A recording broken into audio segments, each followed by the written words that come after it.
Good morning, everybody, and welcome to What's Real in Real Estate. We're back. First podcast of 2022, and today's guest is a fan favorite, Tony Asquith with Prosperity Mortgage. Great to have Tony here. We're going to get caught up with Tony in a little bit. First, I want to get you caught up on the numbers.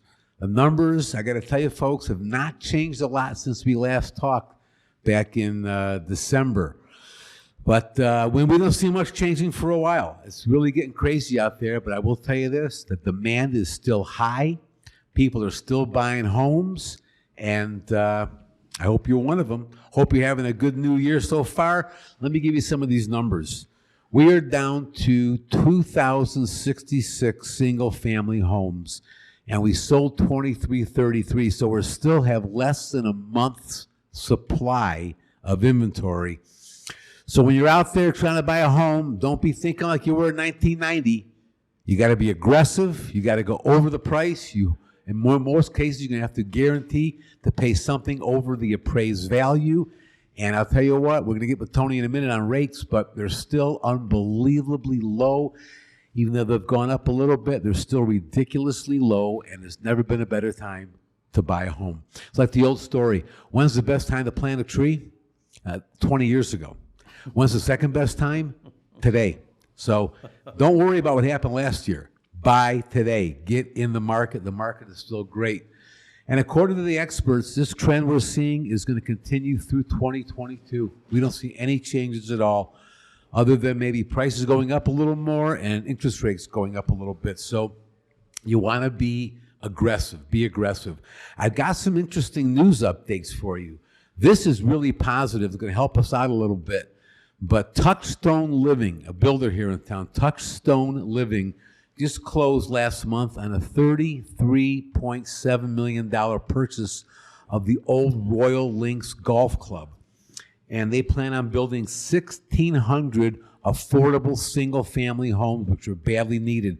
They're doing that now in the Northeast. They've got a beautiful community where the homes are well below market, brand new. It's fantastic. So they've got that going. That's a big plus. That's going to be starting in the second quarter of this year.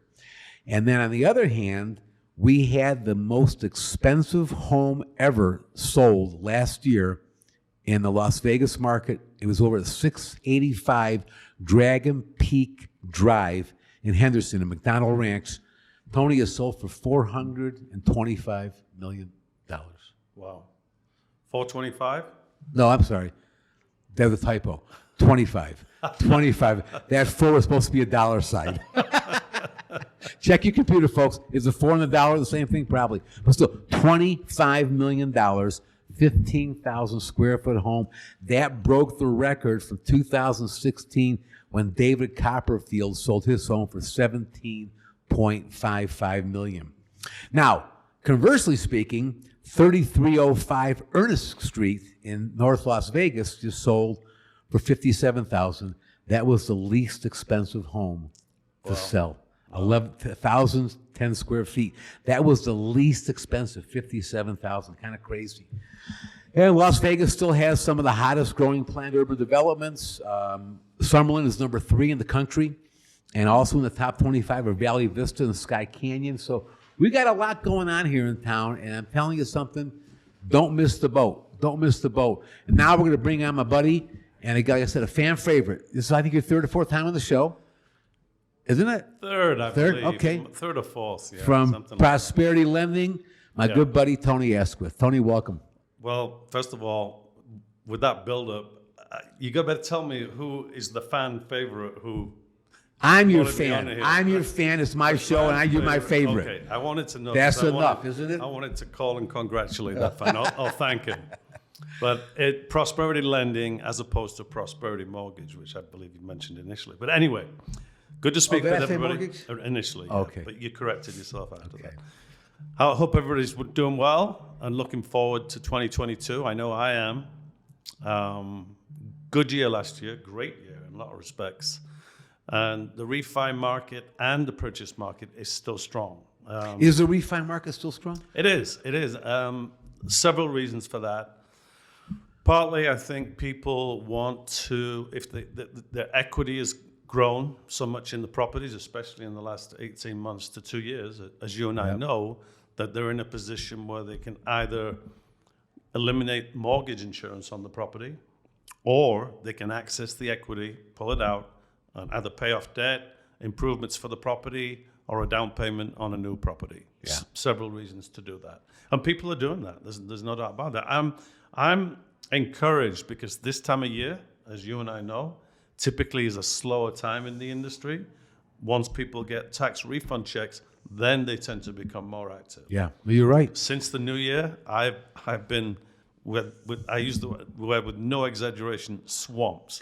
And It's that is a interesting you very say good that because sign. my fourth quarter was quiet. I'm jammed right now. Yeah. I can't see straight, and it's cool. And you're right. January is normally a quiet month. Yeah. So you know what? There's no way to figure out this market right now. No, not really. No, there's several factors, as we know, and it's difficult. I wouldn't isolate any one of these factors. They're all combining to create the market that we have right now. Whether it be values on the rise, whether it be people moving to Vegas, to our city, just a lot of first-time home buyers, as we know, cash buyers, as we know, no secret there. A lot of them coming from the state over to our west. Yep. We all know about that. But we have jobs, rents are on the rise, so people are looking at opportunities to buy that previously wouldn't have. It's just combining to make for, increased demand and very high demand, to be quite honest. Yeah, absolutely. When we used to talk about rent versus buy, it was a story. Now it's a feature film because the difference is dramatic. No question, yeah. And the thing that I come across quite a bit, and this is, I don't know how we get around this. I do, but people will approach me or come to me, we want to buy, when does your lease expire? Next month. I get that all the time. I know. As you and I know, yes, we'll do what we can, but first of all, you have to qualify for the property and the aspects involved with that, FICO score, debt to income ratio, down payment, etc. But secondly, the harder part, actually getting under contract on a place. Absolutely. That's the bigger issue. I tell people all the time, I get those guys, say, hey, I don't do panic anymore. And that's what it is. They're panic. They've got to prepare. We need at least a good 90 days before that lease is up to get the ball rolling, even more than that, because it does take time. I have a guy, a veteran, and this really bothers me because the veterans should not be having to go through this. But if a veteran doesn't have, or anybody, doesn't have an extra 10 or 15 grand, they're not getting a house. Yeah, it's true.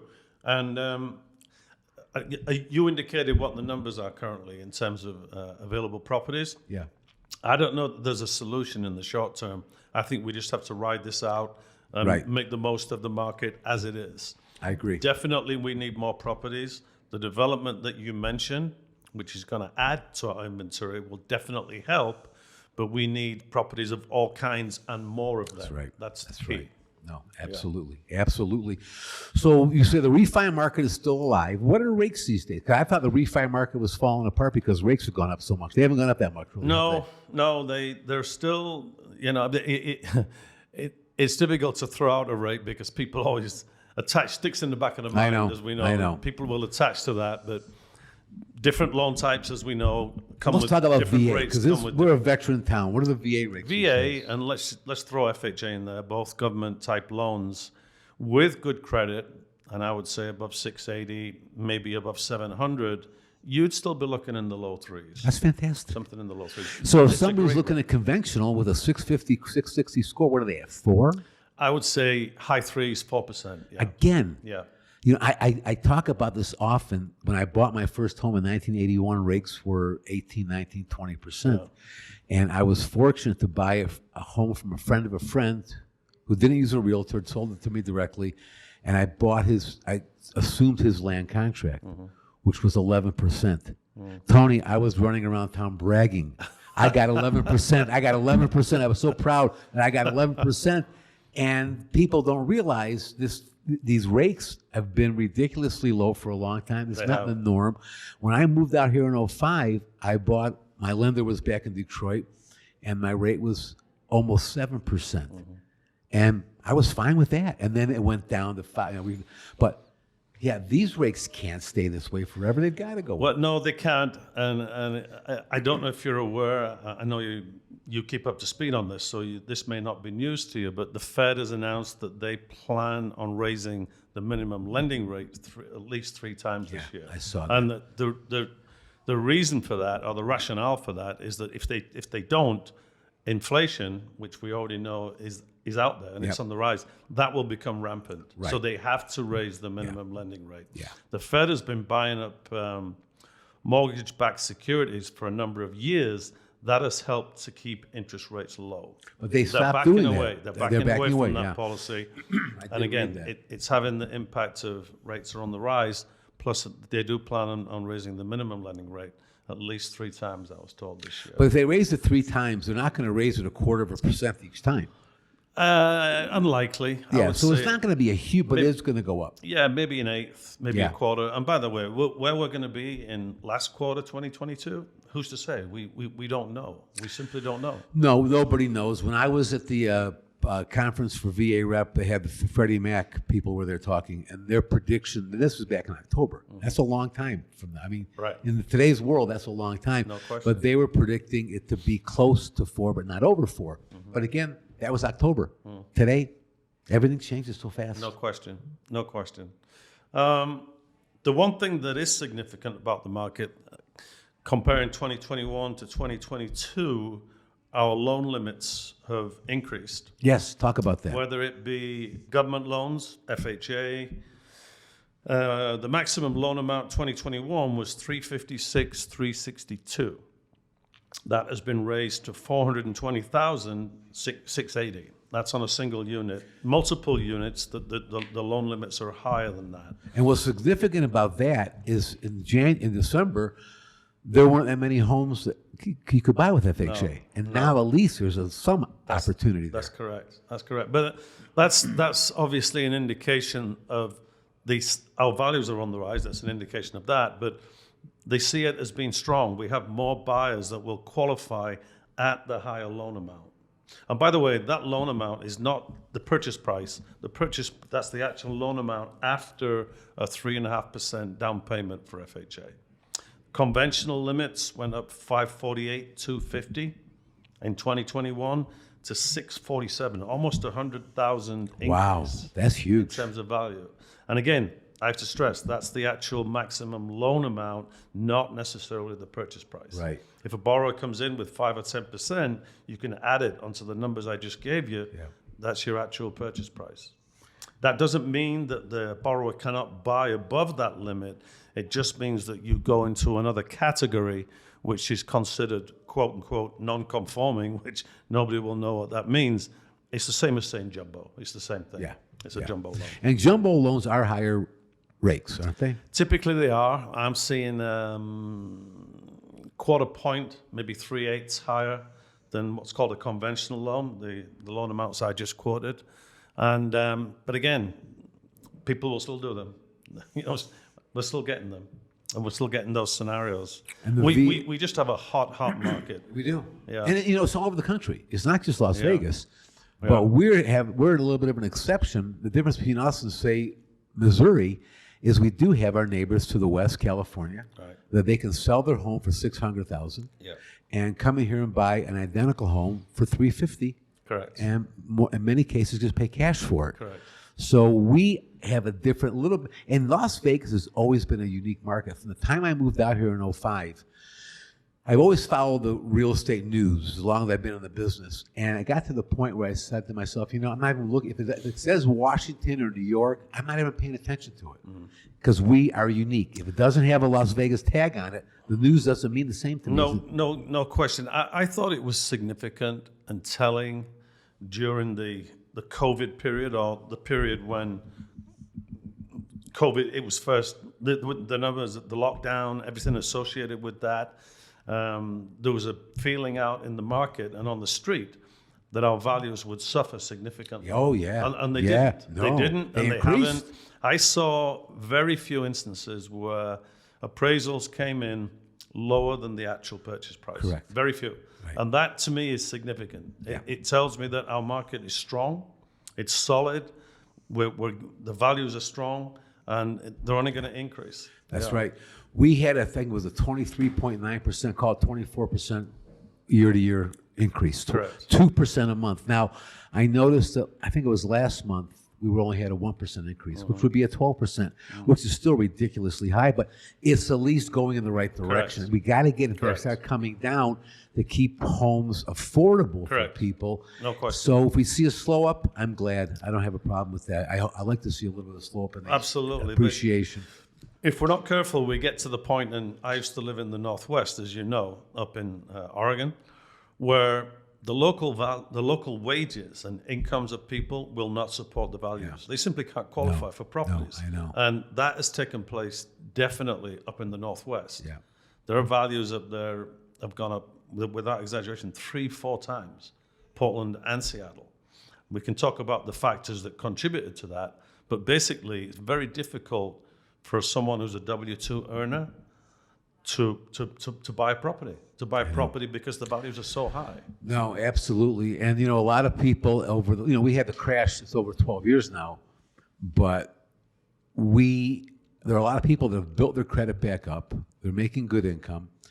They're having a tough time saving money. Correct. For the down payment. And I know I lean on this a lot, but these down payment assistance programs are still out there, and they're still helpful. No question. And they're still affordable rates even today. And I pulled up the latest rates. We can still get an FHA loan in the 3s, 3 and 3.78. Really? 3 and 5/8.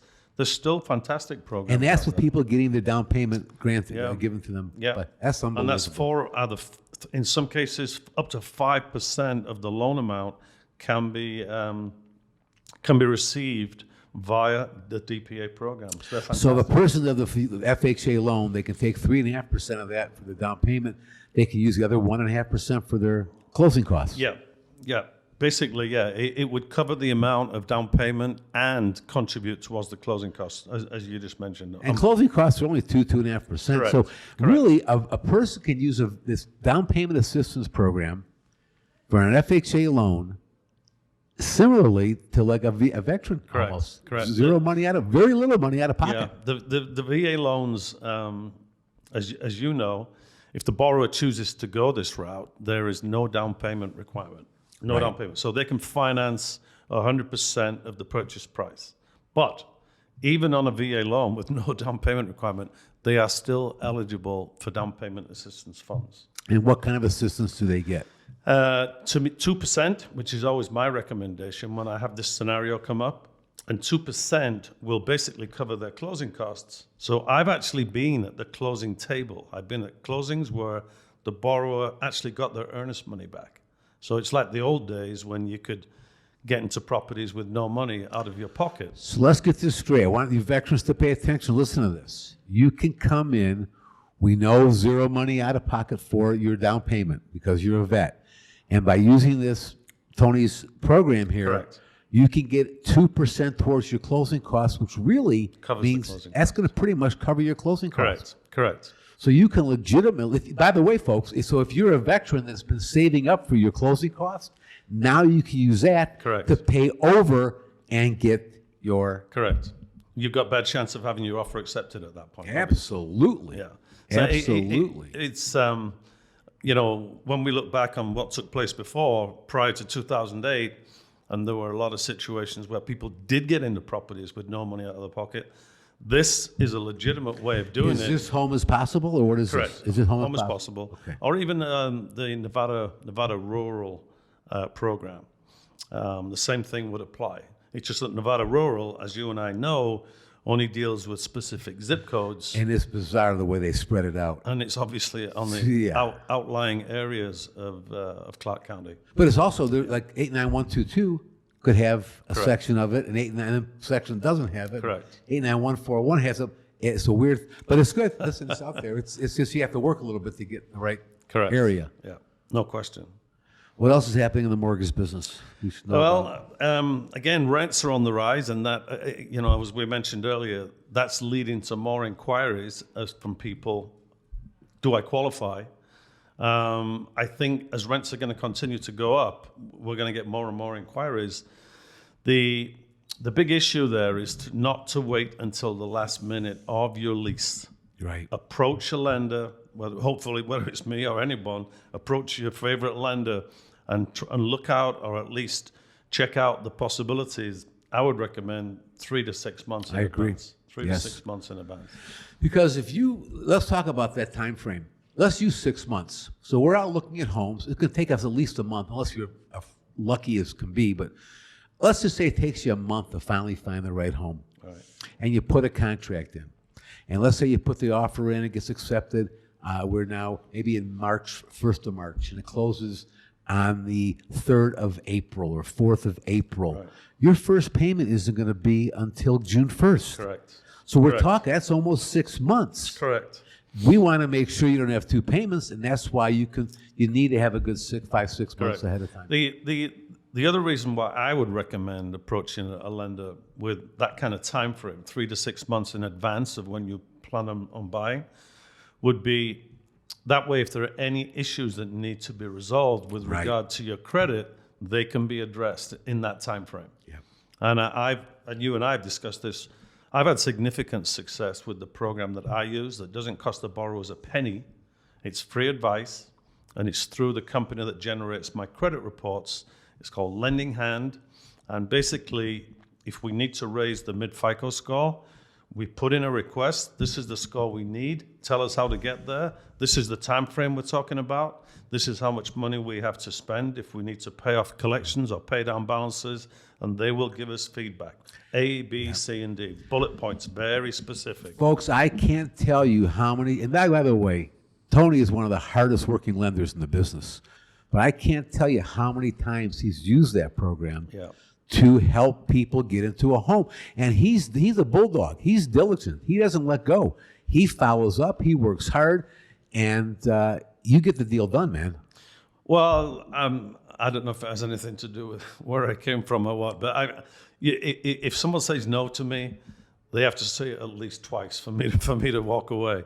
So in that regard, I like to see things through. But that credit repair that you have is fantastic. Yeah, and the fact that it's free, and they advise you, here's what you need to do. Yeah. You tell the client, if they do it, they get a house. Correct. And as you just mentioned, the best news of all, it doesn't cost a penny. Not a penny. I've had mixed reviews, I could tell you, with the credit repair places. I don't want to trash anybody in particular, but I'll trash them because they're whores. Because what they do, I see it all the time, they go $99 a month, and 12 months later, they're still collecting $99 a month. That's ridiculous. We know that's just a scam. I did have a gal in town one time. She left the business. She was legitimate. She charged, I think it was $2.99 or $3.99 one-time fee, and she didn't stop till she got your credit right. That's okay, but you see some $99, $119 a month. Yeah. It's ridiculous. Yeah. What you've got is fantastic. It's legitimate, it's free, and they've got you on their team. Correct. Yeah, I can't speak highly enough. I actually had, and I can recall because these were particular success stories that I'm proud of, and I know the borrower was over the moon. One situation where the borrower, we raised her credit score 60 points in a month, believe it or not. 60 points. She came to me in the February. I even remember the time frame specifically. Came to me in the February. Credit was a mess. I gave her some feedback. Again, boom, boom, boom, boom, A, B, C, and D. She followed it to the T. Exactly 30 days later, her score was where we needed it to be. She got under contract in March. She cut the keys in April to the property. And she'll never forget 60 you. days, start to finish. She'll never forget you. No. I have another one, actually, who's under contract right now with her and her husband on a VA loan. And we had to raise her score significantly, 40 points, before she could qualify to go on the loan. If she doesn't go on the loan, they can't afford this property. So basically, they're not getting it. Yeah, that's fantastic. Well, listen, we're getting to the end of the show. Let everybody know how they can get a hold of you. Tony Asquith, my email address, and I go by Anthony, as my mother would. That's the only way that she would have it. She ain't listening to no Tony. It's just Anthony as far as she's concerned. But it's A. Asquith, that's ASQUITH, at prosperitylending.com. A. Asquith at prosperitylending.com, or reach out to me via cell phone at 702-265-4000. I'd love to chat with you, see what we can do. Fantastic. Well, I want to thank you all for tuning in. I would be remiss if I didn't say that we lost one of the funniest guys ever yesterday, and Louis Anderson passed away. So we're sorry for Louis and his family, and may he rest in peace. He was a funny, funny dude. Keep his laughs and jokes in your memory. Stay safe out there. Have a fantastic week. Thanks for tuning in and listening. Thank you, Tony. My pleasure. And we'll see everybody next week. Have a great one. Have Bye-bye. a good one. You bet.